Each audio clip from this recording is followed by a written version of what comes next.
Shyam steel flexi strong TMT बार, ये strong के साथ फ्लेक्सिबल भी है। आपदा मुसीबत कोई भी आए, ये घर को अटूट बनाए। जब टीएमटी फ्लेक्सी स्ट्रॉन्ग, तो घर रहे हमेशा के लिए स्ट्रॉन्ग।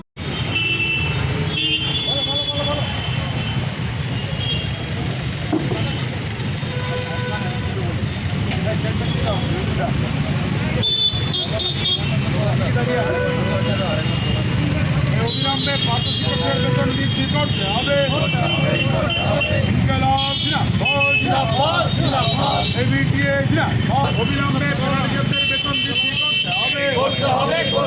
ফুল টাইম কাজ করে অর্ধেক বেতন দেওয়া হচ্ছে কেন? প্যারামেডিক্যালদের রাজ্য সরকার জবাব দাও। থেকে প্রায় 21 বছর হলো আমরা রাজ্যের প্রায় 42,500 শিক্ষকরা কাজ করছি। প্রাইমারির ক্ষেত্রে 10,000, আপার প্রাইমারিতে 13,000 টাকা পাচ্ছি।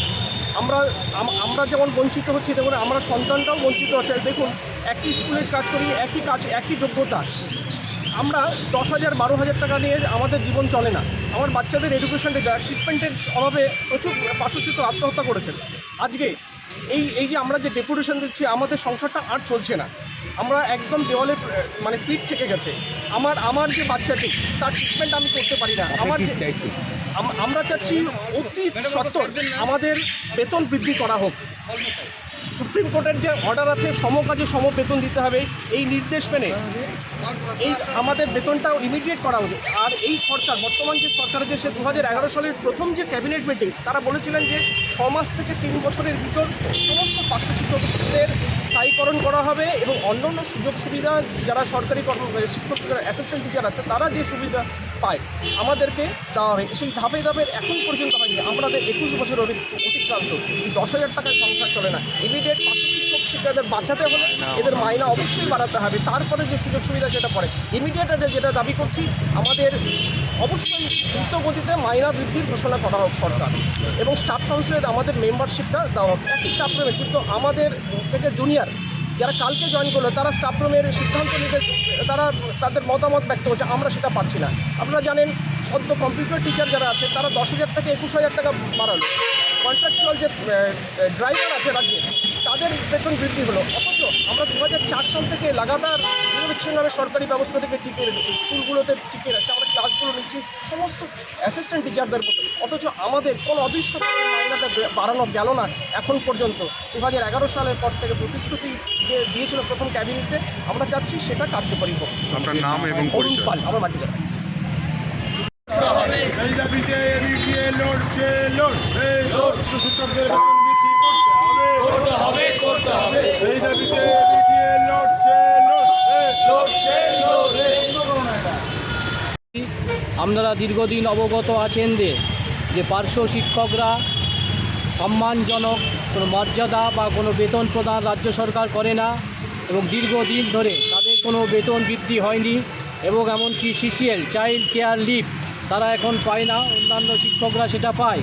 অথচ পার্শ্ব শিক্ষকদের এই যে যন্ত্রণা, সেই যন্ত্রণার কথা রাজ্য সরকার ভূক্ষেপ করছে না। আমরা বিভিন্ন সময়ে স্মারকলিপি এবং বিভিন্ন অবস্থান বিক্ষোভও করেছিলাম। আমরা এই দাবিগুলো আগেও জানিয়েছিলাম, এবং তাদের কোনো সম্মানজনক এবং তাদের বেতন ভাতা বৃদ্ধি নিয়ে তাদের অতিরিক্ত চাপ স্কুলগুলোতে নিতে হয়। বর্তমানে যে শিক্ষায় যে ব্যাপক দুর্নীতি রাজ্য সরকারের, তার দুর্নীতির জন্য প্রায় 26,000 শিক্ষক সুপ্রিম কোর্টের রায় অনুযায়ী চাকরিচ্যুত হওয়ার ফলে পার্শ্ব শিক্ষকদের এমনিতেই অতিরিক্ত দায়িত্ব নিতে হতো। তাদের 5ম থেকে 8ম এবং তার উপরেরও ক্লাস এবং প্রাথমিক বিদ্যালয়গুলিতেও তাই দেখা যাচ্ছে। তাদের অতিরিক্ত দায়িত্ব নেওয়া সত্ত্বেও বর্তমানে উচ্চ প্রাথমিক বিদ্যালয়গুলিতে এই পরিস্থিতি আরও ভয়ঙ্কর হবে, কিন্তু তাদের মাইনে বা বেতন খুবই নিম্নমানের।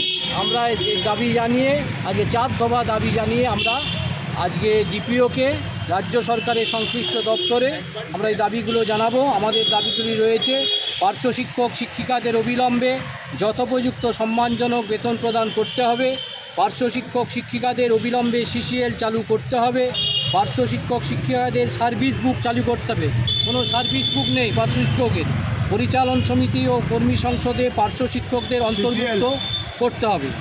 চাইল্ড কেয়ার লিভ নেই, আমরা সেটা বারবার দাবি জানিয়েছি, তা সত্ত্বেও কোনো কাজ হচ্ছে না। এই দাবিগুলো নিয়ে কারণ বিদ্যালয়গুলির গুরুত্বপূর্ণ অংশ হচ্ছে পার্শ্ব শিক্ষক শিক্ষিকাগণ। শ্রেণী শিক্ষণের অতিরিক্ত চাপ তাদের নিতে হচ্ছে, হাসি মুখে সেই চাপ সম্পন্ন করেন তারা, কিন্তু কোনো প্রকার সাম্মানিক প্রদান করা হয় না।